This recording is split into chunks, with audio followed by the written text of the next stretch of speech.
राधे राधे, जय श्री कृष्ण। आप सभी लोग कैसे हो? आप सभी लोग अच्छे होंगे। आज मेरे घर पे सत्यनारायण भगवान की कथा होने वाली है। आप सभी लोग देखिएगा, कथा सुनिएगा और कथा का आनंद लीजिएगा और कमेंट में बताइएगा कि किसके किसके यहाँ पे सत्यनारायण भगवान की कथा होती है और किसके यहाँ नहीं होती है। ज़रूर बताइएगा कमेंट में। राधे राधे, जय श्री कृष्ण। के दुखों को नष्ट करने वाले आपको नमस्कार है। नारद जी से इस प्रकार की स्तुति सुनकर विष्णु भगवान बोले, हे मुनि श्रेष्ठ, आपके मन में क्या है? आपका किस काम के लिए आगमन हुआ है? निसंकोच कहो। तब नारद मुनि बोले, हे मृत्यु लोक में सब मनुष्यों को अनेकों योनियों में पैदा हुए हैं, अपने अपने कर्मों के द्वारा अनेकों प्रकार के दुखों से दुखी हो रहे हैं। हे नाथ, मुझ पर दया रखते हो तो बताइए कि उन मनुष्यों के सब दुख थोड़े ही प्रयत्न से कैसे दूर हो सकते हैं? श्री भगवान जी बोले, हे नारद, मनुष्यों की भलाई के लिए तुमने बहुत अच्छी बात पूछी है। जिस काम के करने से मनुष्य मोक्ष से छूट जाता है वह मैं कहता हूँ, सुनो। बहुत पुण्य देने वाला स्वर्ग तथा मृत्यु लोक दोनों में दुर्लभ एक उत्तम व्रत है। आज मैं प्रेम बस होकर तुमसे कहता हूँ, सत्यनारायण का यह व्रत अच्छी तरह विधि पूर्वक करके मनुष्य आयु पर्यंत यहाँ सुख भोग कर मरने पर मोक्ष को प्राप्त होता है। श्री भगवान के वचन सुनकर नारद जी बोले कि उस व्रत का फल क्या है, क्या विधान है और किसने यह व्रत किया है और किस दिन यह व्रत करना चाहिए? विस्तार से कहिए। भगवान बोले, दुख शोक आदि को दूर करने वाला, धन धान्य को बढ़ाने वाला, सौभाग्य तथा संतान को देने वाला यह व्रत सब स्थानों पर विजयी करने वाला है। भक्ति और श्रद्धा के साथ किसी भी दिन मनुष्य सत्यनारायण की प्रातः काल के समय ब्राह्मण और बंधुओं के साथ धर्म परायण होकर पूजा करे। भक्ति भाव से नवेद, केले, कमल, घी, दूध और गेहूं का चूर्ण सवाया लेवे। गेहूं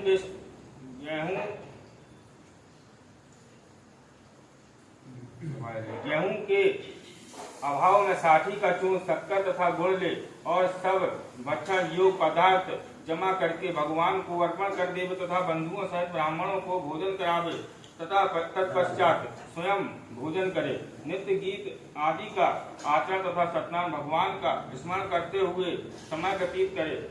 इस तरह व्रत करने का मनुष्यों को इच्छा निश्चय पूरी होती है। विशेषकर कलिकाल में भूमि पर यही मोक्ष का सरल उपाय है। बोलो सत्यनारायण भगवान की जय। अध्याय समापन।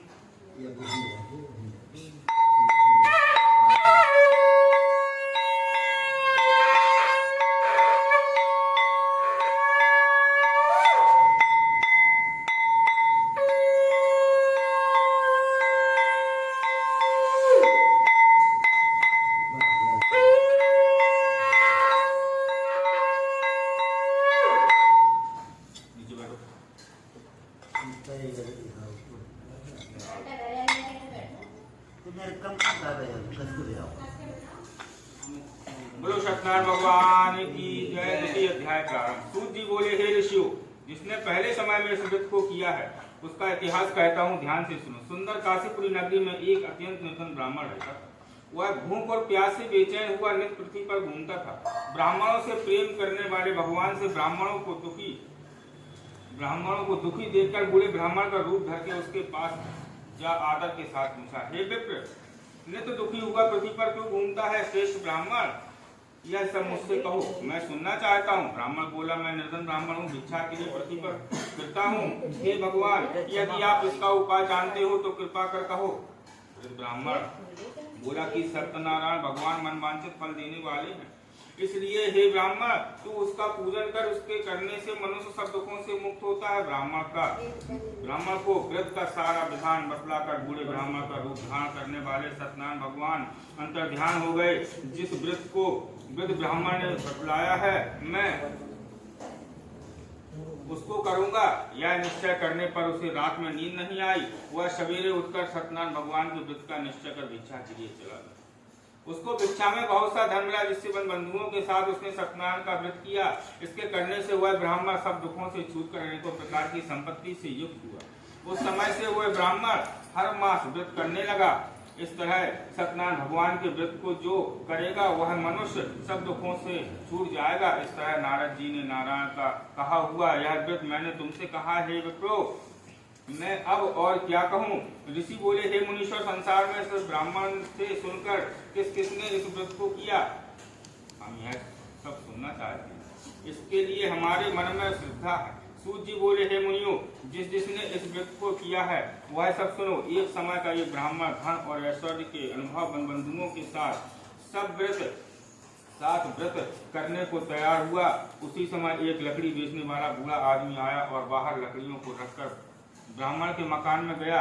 प्यास से दुखी लकड़हारा उनको व्रत करते देखकर ब्राह्मण को नमस्कार कर कहने लगा कि आप यह क्या कर रहे हो और इसके करने से क्या फल मिलता है?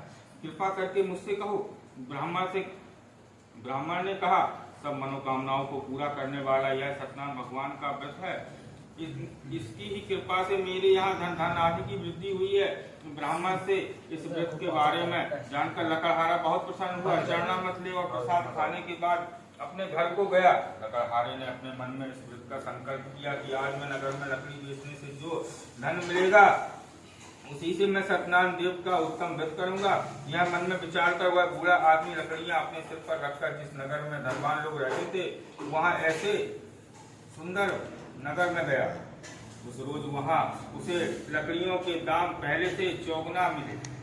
तब वह बूढ़ा लकड़हारा दाम ले और अति प्रसन्न होकर पके फले केले की फली, शक्कर, घी, दूध, दही और गेहूं का आटा इत्यादि सत्यनारायण भगवान के व्रत की कुल सामग्री को लेकर अपने घर गया। फिर उसने अपने भाइयों को बुलाकर विधि के साथ भगवान जी का पूजन और व्रत किया। उस व्रत के प्रभाव से वह बूढ़ा लकड़हारा धन पुत्र आदि से युक्त हुआ और संसार के समस्त सुख भोग कर वैकुंठ को चला गया। बोलो सत्यनारायण भगवान की जय। अध्याय समापन।